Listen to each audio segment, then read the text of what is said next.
Welcome to another Southbank investment bulletin. Here's an interesting chart. It shows us the UK 12-month forward PE relative to the global 12-month forward PE. So let's put that in English.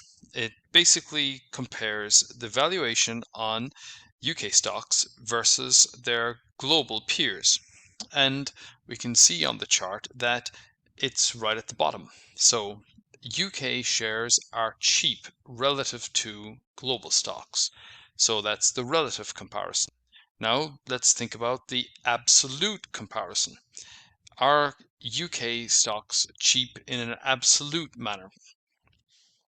Well, we can answer that in a reasonable fashion.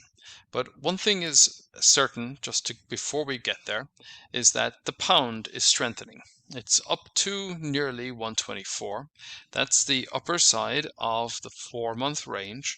And I think the most important point is that it continually has demonstrated support in the region of 120. And that was an area of support all the way back to 2016, then again in 2019, and again in 2020. Now, of course, we had the big drop in 22, and then subsequently the big rebound. This, to me at least, looks like a failed downside break. And if that's the case, then it enhances the potential that it's going to go back up and test the upper side of the range, and that's closer to 140. So there's certainly the potential here that the pound can outperform. Now that is, of course, also going to be very much dependent on the continued weakness of the US dollar. Now, let's then just look at the FTSE 250. I'm using the FTSE 250 because the FTSE 100 is a much more globally oriented and large cap index. And now what we have here is the PE at 14.5. And it has a yield of about 3.5%. So not absolutely low nominal yields, low nominal valuation, but certainly not expensive. So then let's just look at how it's performing. Well, it did have a big drawdown and led by the decline by the global banking sector, and has subsequently rebounded right in line with the wider market. But then, of course, we should beg the question, if we have low valuations and a strengthening currency, why hasn't the market done better? Well, I think when we look at the tenure of news headlines and the difficulties that the UK economy is going through, well, I think that helps to explain why the market hasn't done better. But that doesn't mean that it will not do better in future. It's, in fact, with low valuations and a strengthening currency, the chances are that the UK market has the potential to be among the better performers in the developed market basket. But of course, that's going to be dependent on the economy turning the corner. And there's a good chance that will happen. Now, one reason why I think the pound can do better is because of the weakness that we're starting to see in the US banking sector. Now, when we look at the regional banks, they're still trending downwards. And this is a really significant event. Now, one thing that regional banks are most heavily involved in is commercial real estate. And the reason for that is that they think that they're less heavily regulated, but then they also think that they've got local knowledge that gives them a competitive advantage when they're looking at commercial real estate. So that is obviously going to be a benefit in the good times, but perhaps not such great news in the bad times. And now let's look at a different chart. So this is the Bloomberg Commercial Mortgage-Backed Security Investment Grade Average OAS. OAS is Option Adjusted Spread. So I think there's two things to highlight. The first is that prior to the financial crisis, it was unusual for the commercial mortgage-backed security market to have a spread of greater than about 225 basis points. And today it's at 670. So it's breaking higher. Now, during times of stress, particularly during the financial crisis, well, the spread got up to over 4,000 basis points. That's 40% over the benchmark. And it got up to around 8 or 9% during 2020. But it is trending higher again. So it's not like we can just simply conclude that there are no risks in the market. There are risks if we start to see these investment grade bonds, and particularly groups of bonds now looking like, and these are supposed to be investment grade, where these spreads are rising, because that's a clear indication of more risk being attributed to this particular asset class.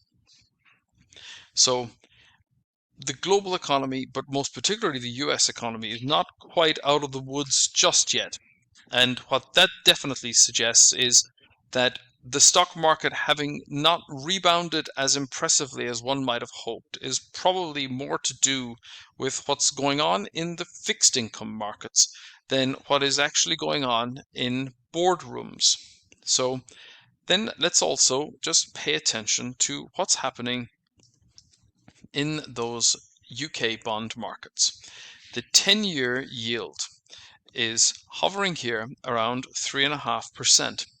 And that is virtually identical to the rate that you have today in the USA. The 10-year Treasury yield in the US is also hovering around the 3.5% level.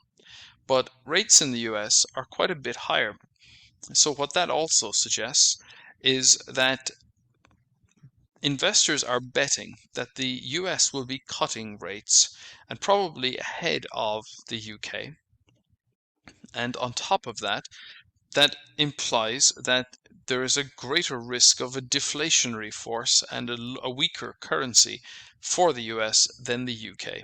So as these realities become part of the wider consensus, we can anticipate that funds will flow out of the US and into more attractive markets. And because of the UK's low valuation, it's likely to be one of the prime beneficiaries. But then, of course, there are others, and gold is an important one. So it's not simply that that money will flow into stocks, but it can also flow into commodities. And the price of gold in pounds continues to hold the breakout from what was a very consistent, orderly range over the last 2 years. So we're at new highs. And it's worth also highlighting that this entire range took place above the previous peak. So we're in a new bull market, and there is likely to be bigger surprises on the upside than the downside going forward. But this is clearly evidence also of a desire to exit US dollar denominated assets and to look at stores of value. So then when we think about commodities more generally, a weaker dollar generally helps to support commodity prices, and oil prices have rebounded. So now we're coming back to test the $80 level. Now, when we look at the consistency of this trend lower, we have a sequence of lower rally highs, and we have a series of ranges, one below the last. So now we're coming back into the lower side of this overhead trading range and the psychological $80 level. If oil firms through the $80 area, then, well, that's going to challenge the downtrend. If it pushes back up through the 200-day moving average, it will break the downtrend. Now, if oil prices break higher, and in a weaker dollar environment, that is going to exacerbate the inflationary pressures in the USA. And I think this is why it's reasonable to say that we're at a major pivot point.